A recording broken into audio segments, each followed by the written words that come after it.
जी में कि ऋषभदेव नाम के एक श्रेष्ठ राजा थे, जिन्हें हम ऋषभदेव के नाम से जानते हैं। आगे चलकर यही ऋषभदेव जैन संप्रदाय में तीर्थंकर नाथ कहलाए। तो भागवत जी में ऋषभदेव जी के पावन कथा का वर्णन श्री व्यास जी महाराज करते हैं और सुखदेव जी महाराज परीक्षित से कहते हैं, राजन, एक समय की बात है कि ईर्ष्यावश इंद्र ने ऋषभदेव महाराज के राज्य में वर्षा नहीं की, और जब वर्षा नहीं की तो ऋषभदेव बड़े क्रोधित हो गए। और जब वो क्रोधित हो गए तो इंद्र ने कहा कि यदि यह ऋषभदेव भगवान हैं तो अपने राज्य में स्वयं वर्षा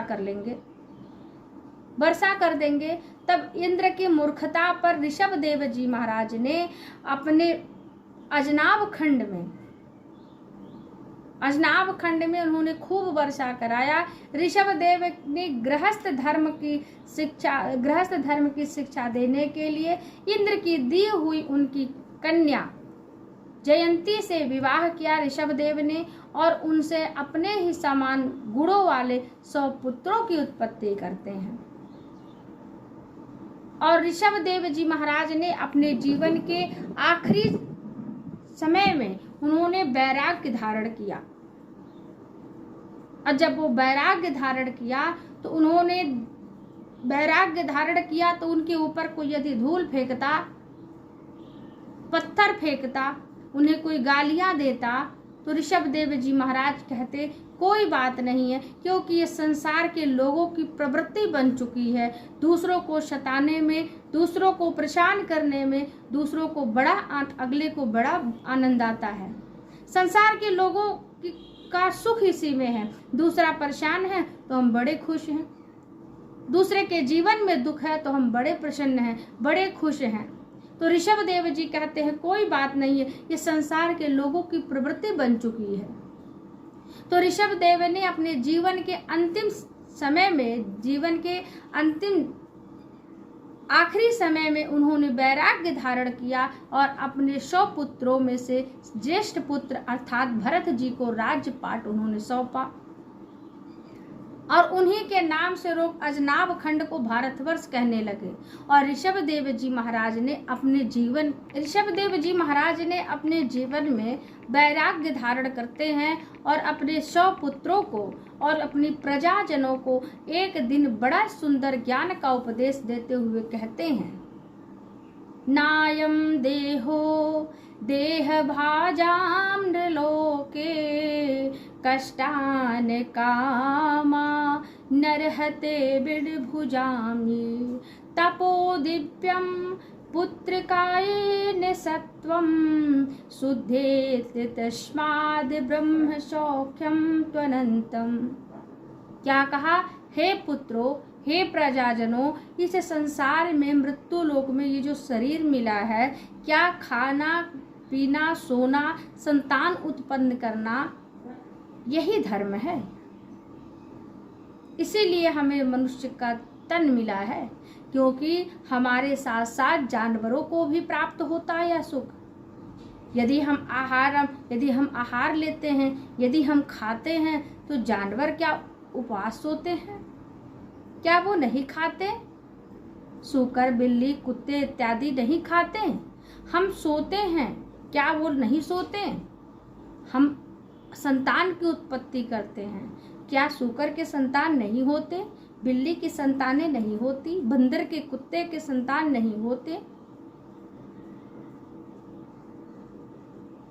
हम खाते हैं तो वो भी खाते हैं, हम सोते हैं तो वो भी, हमें नींद आती है तो उन्हें भी नींद आती है, जानवरों को भी नींद आती है।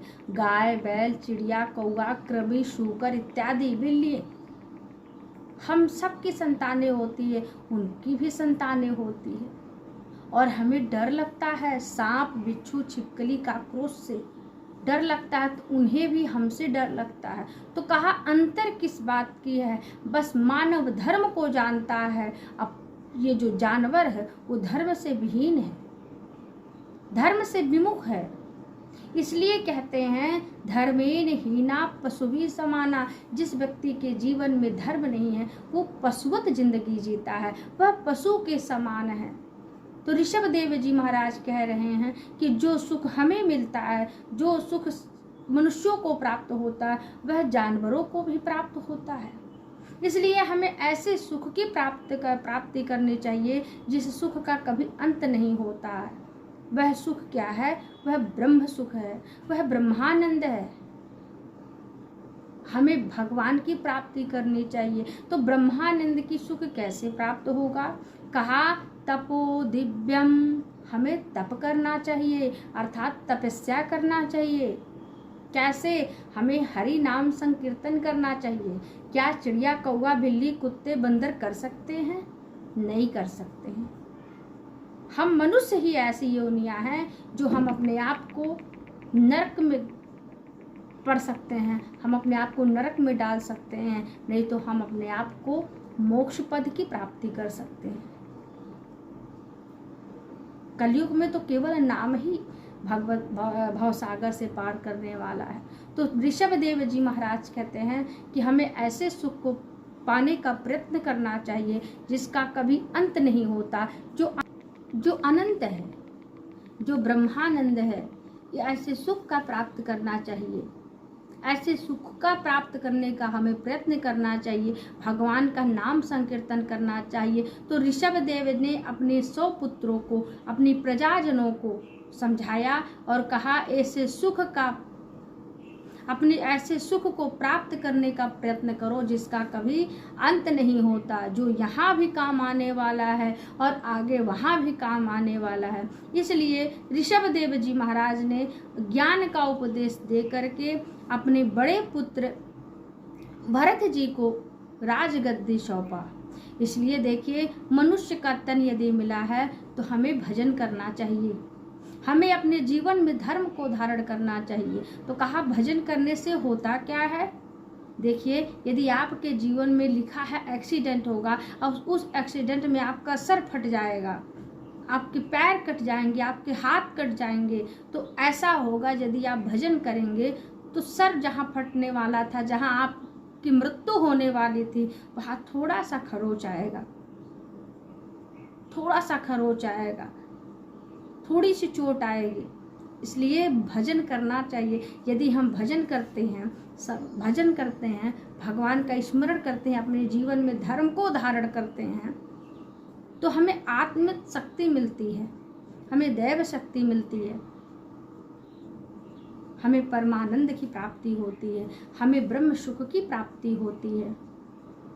जो करते रहोगे भजन धीरे धीरे, भजन धीरे धीरे, तो मिल जाएगा सजन धीरे धीरे। जो करते रहोगे भजन धीरे धीरे, भजन धीरे धीरे, तो मिल जाएगा सजन धीरे धीरे।